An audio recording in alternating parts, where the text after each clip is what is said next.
On the night of June 20th, 1791, the most recognizable family in France tried to disappear. King Louis XVI, Queen Marie Antoinette, their two children, and the king's sister, Madame Elizabeth, slipped out of the Tuileries Palace in Paris, one by one, wearing disguises, moving through servants' corridors and side exits that most courtiers had never seen. The Queen went last. She nearly got lost in the dark streets, taking a wrong turn near the Seine before finding the waiting carriage. By the time everyone was aboard, they were already an hour behind schedule. It was past 1 in the morning. The margin for error, already razor-thin, was gone before the journey even began. The plan had been months in the making.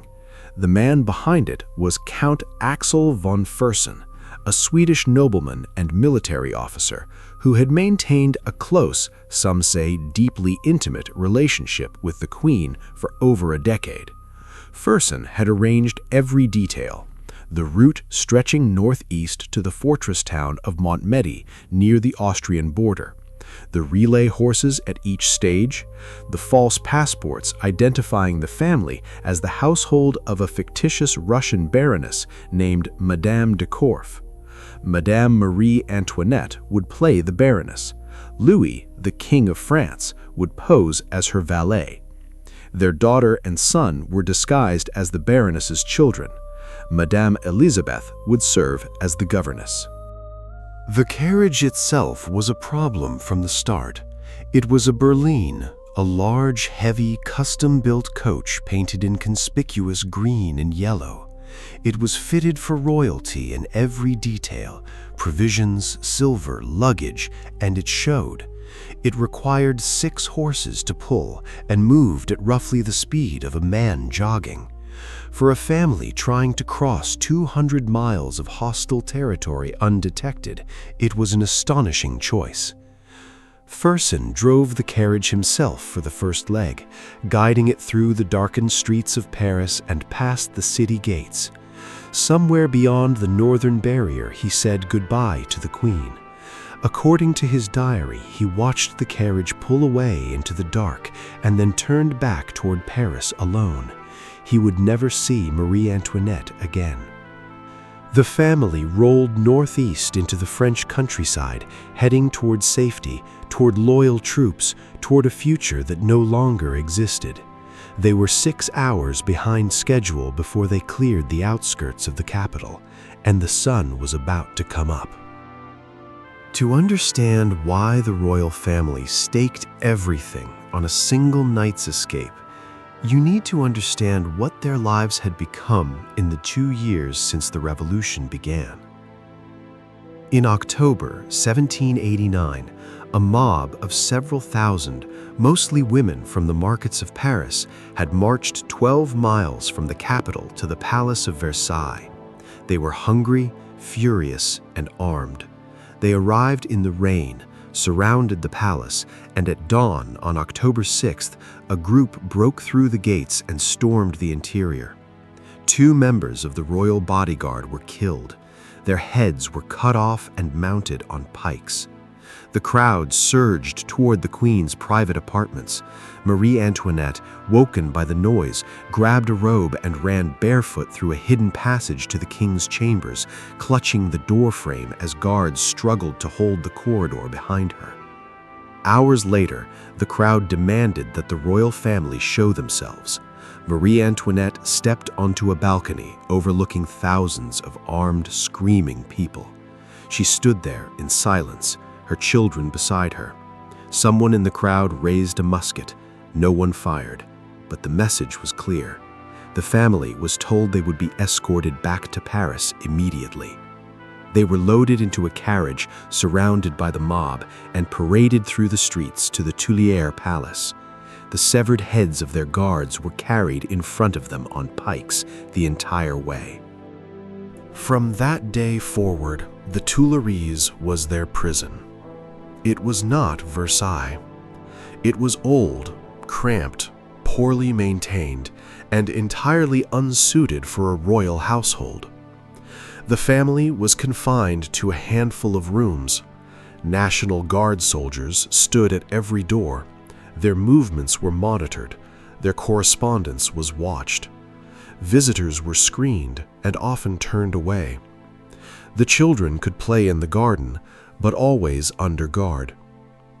Louis was forced to cooperate with the new constitutional government. He was compelled to sign away his own power, decree by decree. In public, he appeared to accept the new order. In private, he wrote desperate letters to his fellow monarchs across Europe, pleading for intervention. He was a man who had been raised to believe he ruled by divine right, and now he could not leave his own palace without permission. Marie Antoinette was doing the same, but with far more energy and far less caution. She maintained a secret correspondence with her brother, Emperor Leopold II of Austria, with the Swedish court, and with various émigré networks scattered across Europe. She knew the risks. She did it anyway. But the escape was not driven by politics alone. There was raw, physical fear. The October days had shown the family what a crowd could do when it reached the palace walls. Marie Antoinette had heard the footsteps coming down the hallway. She had run in the dark. She never forgot it, and she never stopped expecting it to happen again. By the spring of 1791, Marie Antoinette had come to a simple conclusion. If the family stayed in Paris, they would eventually be killed. Not exiled, not imprisoned, killed. She told Fersen as much in a letter. The escape to Montmédy was not an adventure or a whim. It was, in her understanding, the last chance to survive. The Berlin rolled northeast through the French countryside at a speed that would have embarrassed a mail coach. The roads were unpaved, rutted, and dusty. The enormous carriage lurched and swayed. At every relay station, the team of 6 horses had to be unhitched and replaced, a process that took 20 to 30 minutes each time, even when the fresh horses were ready. They rarely were. The schedule was collapsing hour by hour. The plan had called for detachments of loyalist cavalry, hussars from the Royal German Regiment, to be stationed at several towns along the route. These soldiers were supposed to ride out and escort the carriage as it passed, providing protection for the final stretch to Montmédy. But because the carriage was running so far behind, the soldiers had been sitting in small towns for hours with nothing to do. Their presence was unusual. Locals noticed them. Questions were asked. Rumors started. Some of the cavalry commanders, fearing that the operation had been compromised, lost their nerve and pulled their men out before the carriage even arrived. The safety net was shredding itself in real time. At the town of Saint-Menehould, roughly 180 miles from Paris, the family stopped to change horses. This was the moment the plan died. The local postmaster, a man named Jean-Baptiste Drouet, happened to be nearby when the carriage pulled in. He got a clear look at the passengers through the window. The large man sitting inside looked familiar. Drouet studied the face, and then it struck him. He had seen that profile before, on a coin, on an assignat, on the new paper currency. It was the king. Drouet did not confront the carriage. He was smart enough to know that a direct challenge might fail. Instead, he mounted his horse and rode hard through back roads and forest paths to the next major town on the route, Varennes and Argonne. The carriage had to follow the main road, which was longer. Drouet took the shortcuts. He arrived in Varennes ahead of the royal family and alerted the authorities. When the Berlin rolled into Varennes late that night, a barricade was waiting on the bridge. The family was stopped, questioned, and, despite Louis's insistence on the Corfe passports, recognized. The town's procurer identified the king. Local National Guard units were summoned. Within hours, the building where the family was held was surrounded by armed men. By morning, word had reached Paris.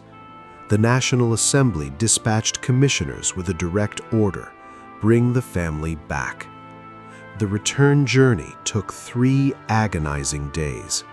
Crowds lined every mile of the road, not cheering, not attacking, just watching, in a silence that was more terrifying than any mob.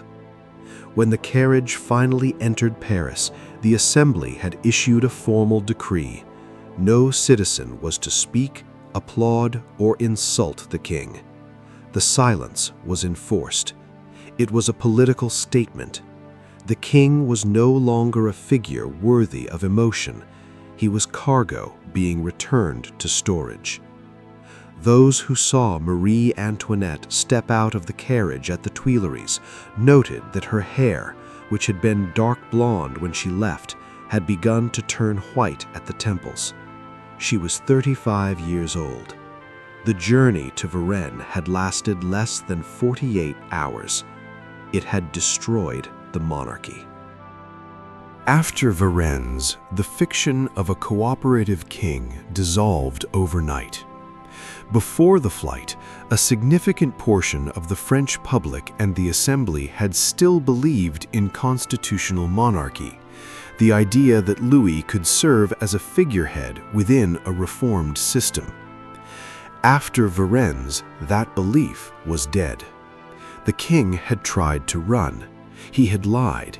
He had been heading toward the Austrian border. The conclusion was obvious. He had been planning to return with foreign armies. Louis was suspended from his duties and effectively placed under house arrest at the Tuileries. He was forced to accept the new constitution. No one believed him. On August 10, 1792, a massive insurrection organized by the Paris Commune and supported by fédérés from Marseille and Brittany, stormed the Tuileries Palace. This was not the chaotic march of October 1789. This was a coordinated military assault. The Swiss Guard, the palace's last line of professional defense, fought back. The battle lasted hours. Somewhere between 600 and 1,000 Swiss soldiers were killed. Many were massacred after surrendering, their bodies mutilated in the courtyards. The royal family, warned just in time, fled across the garden to the nearby hall of the Legislative Assembly and begged for protection. They would never return to the Tuileries. From August 1792, the family was imprisoned in the Temple, a medieval tower fortress in the Marais district of Paris. The temple was cold, damp, deliberately humiliating, and designed to strip away every remaining trace of royal dignity. Servants were removed. The family cooked and cleaned for themselves. Guards addressed them as citizen and citizeness. Soldiers would blow pipe smoke into the queen's face, sing revolutionary songs outside her door at 3 in the morning, and make crude jokes about her within earshot of the children. In September, the monarchy was formally abolished. France was declared a republic. Louis was no longer king. He was citizen Louis Capet, using the ancient family surname that the revolutionaries dug up specifically to humiliate him. In December, he was put on trial before the National Convention on charges of treason and conspiracy against the state. The trial was lengthy, detailed, and, for all its procedural formality, a foregone conclusion. In January 1793, the convention voted. The margin was narrow, but the sentence was death. Louis XVI was guillotined on January 21, 1793, at the Place de la Révolution. He was 38 years old. Marie Antoinette heard the news from her guards. She did not scream. She did not collapse. She dressed her 8-year-old son, Louis Charles, in black mourning clothes, and then she knelt before him. In the old tradition, this gesture meant she was recognizing him as King Louis XVII of France. It was a private, silent, futile act of defiance in a locked room in a tower surrounded by men who would have laughed at it. In July 1793, the Committee of Public Safety ordered Louis Charles removed from his mother's care. The boy was dragged from the room, literally by force, while Marie Antoinette clung to him and begged. He was handed to a cobbler named Antoine Simon, a loyal Jacobin, who was instructed to re-educate the child. Simon's methods were straightforward. The boy was taught to drink wine, to swear, to sing the Marseillaise, and to curse the memory of his parents. He was coached to make specific accusations against his mother, accusations that would soon be used in court. Louis Charles would die in the temple 2 years later, at the age of 10, alone, likely from tuberculosis compounded by severe neglect. Marie Antoinette, separated from her son and from her daughter, Marie Thérèse, who remained in another part of the temple, was transferred in August to the Conciergerie, the notorious prison on the Île de la Cité, directly adjacent to the Revolutionary Tribunal. Her cell was small, damp, and lit by a single window. 2 soldiers were stationed inside the cell at all times. She was given a folding screen to change behind, but no real privacy existed. Her health was failing rapidly. She suffered from severe hemorrhaging, likely uterine, that left her pale, weak, and at times barely able to stand. She was no longer a queen, no longer a political symbol, no longer even a villain. She was a name on a list, waiting her turn. On October 14, 1793, Marie Antoinette was brought before the Revolutionary Tribunal. She had been given less than 24 hours to prepare. Her 2 appointed lawyers, Claude Chevaux-Lagarde and Guillaume Alexandre Tronçon du Coudray, had been given even less time than that. They had no access to the prosecution's evidence in advance.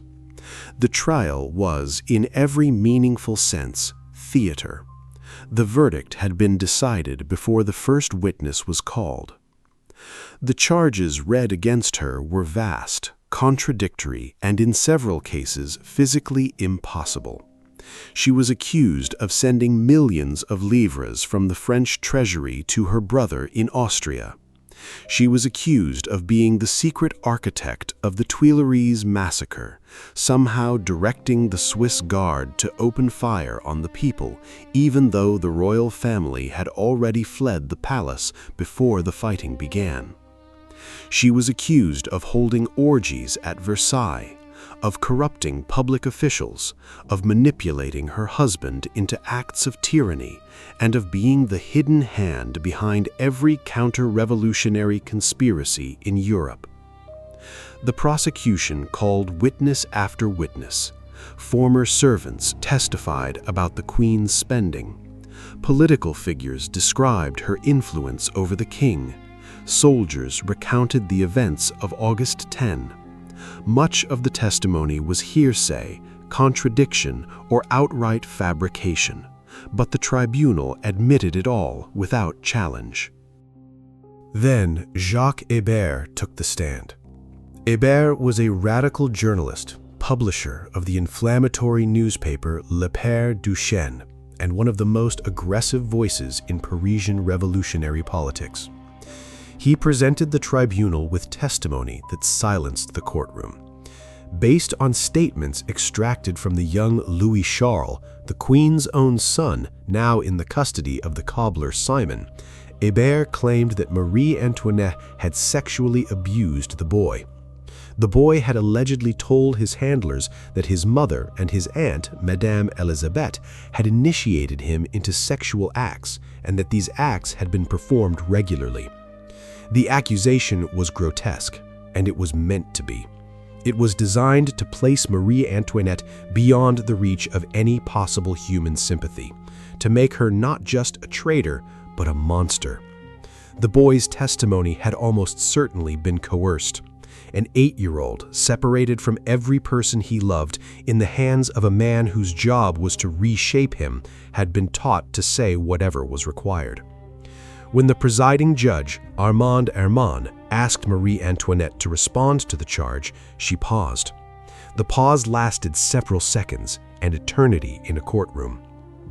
Then she turned away from the judges entirely. She faced the public gallery where rows of women sat watching and said, "If I have not replied, it is because nature itself refuses to respond to such a charge laid against a mother. I appeal to all the mothers here present." The gallery stirred. Several women began to cry. Even among the jurors, there was visible discomfort. The presiding judge moved quickly to other matters. But none of it changed the outcome. On the morning of October 16th, at around 4 o'clock, the verdict was delivered. Guilty on all charges. The sentence was death, to be carried out that same day. Marie Antoinette was returned to her cell. She asked for pen, ink, and paper. In the hours before dawn, by candlelight, knowing she had only a short time to live, she wrote a letter. It was addressed to Madame Elisabeth, her sister-in-law, the person she trusted most in the world, who was still imprisoned somewhere in the temple. The letter is one of the most extraordinary personal documents of the 18th century. It runs several pages. Her handwriting is steady at the beginning and grows more uneven toward the end, but it never breaks down entirely. She wrote about her children. She asked Elizabeth to care for them, to raise them with kindness, to teach them that their mother had loved them until the last moment. She asked that they learn to be grateful, to be generous, and to help those weaker than themselves. She wrote that the greatest duty in life was to fulfill one's obligations to others. She wrote about forgiveness. She expressed sorrow for her husband's death, but framed it in terms of faith. She hoped to see him again, and she believed she would. She asked her children not to seek revenge for what had been done to their parents. She wrote about God, about her hope for mercy, and about her conviction that she had been condemned for crimes she did not commit. She also wrote a single line that has been quoted more than almost anything else from the Revolution. "I forgive all my enemies the harm they have done me. I bid farewell to my aunts and to all my brothers and sisters." The letter was folded, sealed, and handed to a guard with instructions to deliver it to Madame Elisabeth. It was never delivered. The guard passed it to the prison warden, who passed it up the chain. It ended up in the personal papers of Robespierre, filed and forgotten. It would not surface again until years after the Revolution, discovered by chance in a stack of bureaucratic archives.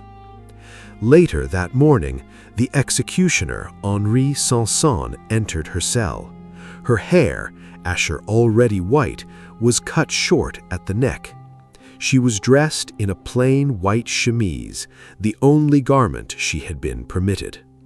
Her hands were bound behind her by cord. Unlike her husband, who had been granted the dignity of a closed carriage, Marie Antoinette was placed in an open wooden cart, a tumbril, the same kind used for common criminals. The ride from the conciergerie to the place of revolution took over an hour. The cart moved slowly through streets lined with tens of thousands of spectators. Some jeered, Most simply watched. The painter Jacques-Louis David sketched her as she passed, gaunt, upright, expressionless. At the scaffold, she climbed the steps without assistance. At the top, she accidentally stepped on the executioner's foot. Her last recorded words were, "Pardon me, sir, I did not mean to do it." The blade fell at 12:15 in the afternoon. She was 37 years old. The head was shown to the crowd. The body was placed in a cheap coffin. Both were sent to the Madeleine Cemetery and buried in an unmarked grave packed with quicklime. No ceremony, no name, no marker. Her remains were later moved to the Basilica of Saint-Denis, the ancient burial church of French kings, though whether they are truly hers has never been confirmed. A black marble slab marks the spot today. Her daughter, Marie Thérèse, survived the revolution. She was held in the temple for over 3 years, alone for most of that time, not even told that her mother, her father, and her aunt had all been executed.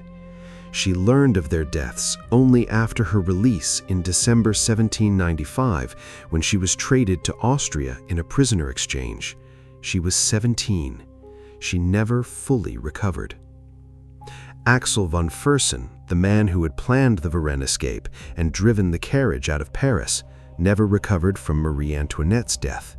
His diary entries after October 1793 are repetitive and bleak, circling the same grief without resolution. He returned to Sweden, entered politics, and eventually rose to the position of Riksmarskal, the highest ceremonial office in the kingdom. He never married.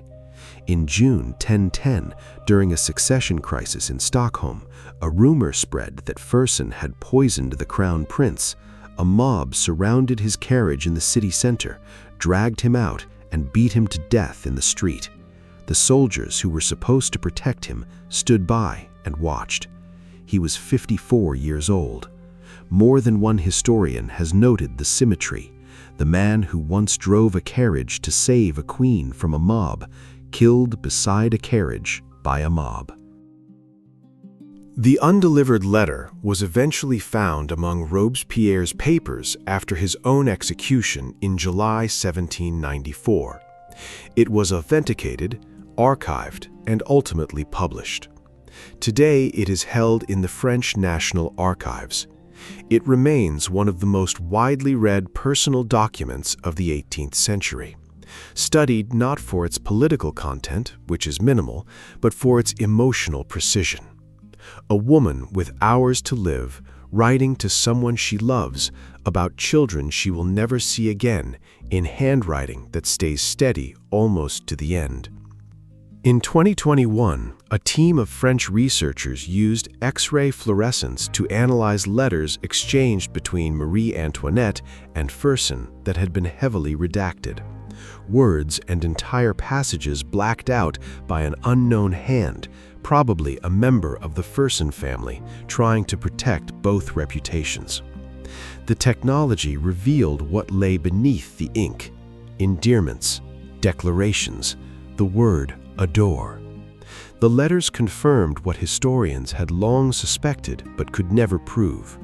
The relationship between the Queen and the Swedish Count had been a love affair, not merely a political alliance. 2 centuries of careful censorship undone by a beam of light. The story of Marie Antoinette's last 3 years is not fundamentally a story about royalty or even about revolution. It is a story about the machinery that a society builds when it decides that a person must be destroyed. The pamphlets that strip away humanity, the charges that make guilt inevitable, the coached testimony of a terrified child, the open cart through the streets so the public can watch. Every step was designed not merely to kill, but to make the killing feel necessary, even righteous. 230 years later, the pamphlets have crumbled. The tribunal is forgotten. The revolution devoured most of its own architects within months. Hébert guillotined in March 1794, Danton in April 1795, Robespierre in July 1794. The system consumed itself with the same efficiency it had used to consume its enemies. But the letter survived, and when visitors walk through the conciergerie today, past the medieval halls, past the gift shop, past the room where the tribunal sat, they tend to stop longest at the reconstructed cell where Marie Antoinette spent her final night. They stand quietly, reading the words she wrote to someone who never received them, about children she would never hold again, in a voice that carried no hatred and asked for no revenge. That is what remained.